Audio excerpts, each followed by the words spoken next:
Hello, blessings to everyone. God bless you all. I left off on a video where I was talking about Noah, and I began to break down some of the stuff with the eugenics and what the world is doing, what science is doing, and how that the powers that be, the Illuminati, those that worship Satan, are trying to bring in the return of the Nephilim. The return of the Nephilim. Now, the Nephilim were the offspring of the fallen angels. That's correct. They were not the fallen angels themselves, because the fallen angels were called the Watchers. Take the next right onto West Northern Avenue. Sorry about that. Or the Benoah Elohim. They were called the Benoah. Continue on West Northern Avenue for 4 miles. They were called the Benoah Elohim, the sons of God. Well, people say, well, it wasn't fallen angels that had sex with those women. It was. Don't believe these people. These people, see, this is why the Bible makes sense to those who receive this teaching. This is how people like myself can cast out devils, because I know where they come from. I know their origin, and I know what they're about. They lost their bodies in the flood. When you're casting out a devil, you're dealing with the bodies of the Nephilim, of the spirits of those that were disembodied Nephilims, okay? Or the offspring of the Benoah Elohim, the offspring of fallen angels. God cursed them and their offspring, and he locked those fallen angels up. You'll read it in Peter. Those fallen angels that came down and committed that type of sin, okay? Not all fallen angels were with Satan. See, I believe that there were 2 falls, Satan and the third of the angels, and then there was a second fall here in Genesis. And what God did with Satan and the third of the angels that fell with him, they are still loose. But for these 200 watchers that fell, Peter talked about them, that God has preserved them or locked them up in chains of darkness.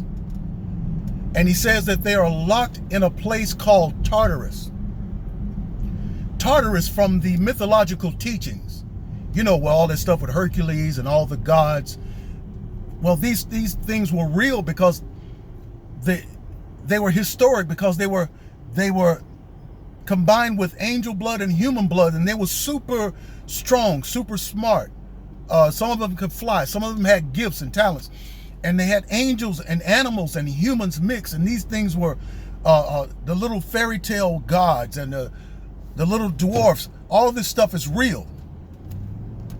And they became demons. And these are the demons we're dealing with. Some of them were super giants, and some of them were dwarfs and all types of things, right? Well, yeah, they were fallen angels. Listen to what Daniel, in the book of Daniel, chapter 2, listen to what he says, verse 43. And as you saw the iron mixed with the miry clay, they shall mingle themselves with the seed of men. Who are they? And why is it saying that they're going to mingle themselves with the seed of men? That makes them different from men. Do you understand that? Because if it's just saying men with men, it wouldn't say that they'll mingle themselves with the seed of men. It's saying that the angels are going to attempt to do what they did in the book of Genesis chapter 6. But they go and do it on a different level, because what I believe is that when God cut the days down after the flood, he said, my spirit won't always strive with man, but that his days shall be 120 years. I believe God changed the human code, that no longer can an angel defect from heaven and come down and sleep with a woman and have offspring. He shut that off to where they could no longer do that. So now, fast forward to our time, the only way that they'll be able to do it is through science. Listen to me. The only way an angel can combine themselves with a human being is through science. And this is why the mark of the beast is going to be something that changes the human DNA. They're already talking about how that these chips that they can put in people, that they can change their hormones and change their levels. But listen to what Daniel chapter 2 verse 43, it goes on to say this.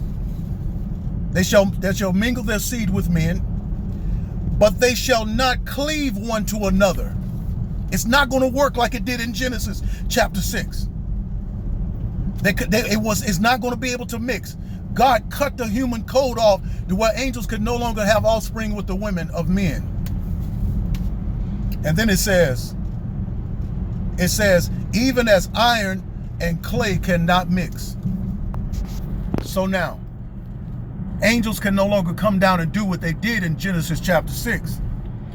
Daniel chapter 2 verse 43 proves that the teaching of Genesis chapter 6 is true.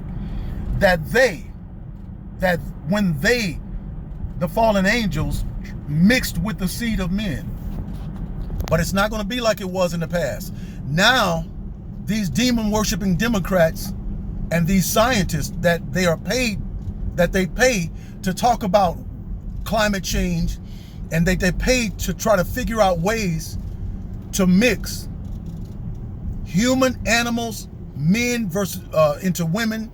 They're trying to bring technology into the human body with this chip. And this is going to be their way of returning the Nephilim, or turning men into the offspring of angels. Now, this is Bible teaching. This is Bible. Now, what you got are these people in these churches that's talking about your next blessing and your next healing and your next step is you greater than... that's childish little stuff. Little babies. That's just for little babies. But for those of us that's interested in the Bible and what it truly means, and for having a relationship with God and knowing how to cast out devils and having our full spiritual authority, and it's not about money. It's not about money. Thank God he gives us power to get wealth. He gives us ideas and the strength to go to the job every day. But I'm just saying, our wealth is in our relationship with God and knowing the word as it's written, and knowing the history that has been written as it is. See, these scientists and these Illuminati and Democrats, they don't want you to know the true knowledge. And this is why they came up with something called the Smithsonian. The Smithsonian have bones of men, of human beings, that's 36, 50 feet tall. And when people find them around the world, when they discover them, Smithsonian comes in and take those things away. Read it, Google it, and you'll see. They want to hide the true knowledge and let these little fake preachers run around and talk about all this little candy little talk about your next step is your next blessing and all that silly stuff. I can't stand that. I can't stand it, because they only see God, their relationship with God, as a gimme God. When God has saved you for his purposes and for his use, and whatever he needs you to do, you do it. Okay? But he did promise to bless us. But I'm saying, if your walk with Christ is all about what he gonna bless you with, well, then what are you doing for him? What did you get saved for? What's your purpose? What's your use? When was the last time you cast out a devil?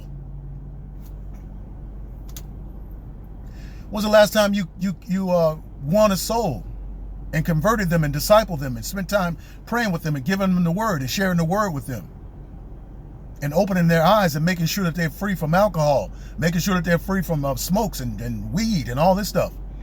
And that brings me to this on that weed. See, do y'all not know mental illness is the judgment of God against America?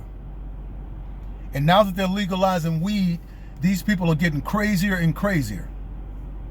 Mental hospitals are filling up across the country with folk that's got a cannabis card, a green card, love to smoke weed. Stupid, dumb idiots. Okay? And they're dumbing them down so they can be Democrats. That's right. And they can be Democrats, Christian Democrats. They vote for everything antichrist. They vote for same sex. They vote for drugs. They vote for abortion. You know, They vote for all the Democrat stuff, but they're a Christian. You see how stupid that is? Yeah, but anyway, on my way to do some barbecuing. Y'all be blessed. I'll see you on the next video.